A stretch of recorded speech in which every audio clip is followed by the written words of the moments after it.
Why does using Badbank AI save you time? Watch for 1 minute as I precondition data with Badbank, which slashes categorization and reconciliation time in QuickBooks. You can also take 5 minutes to try this yourself for free. First, I upload credit card PDFs into Badbank.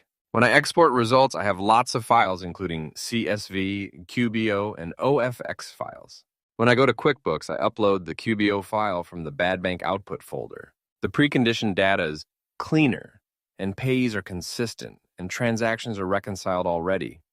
So the rules in QuickBooks work much better, as every vendor with a rule is auto-assigned. Only new vendors need to be categorized or a new rule created. And reconciliation takes only seconds, because the transactions were reconciled before I imported them.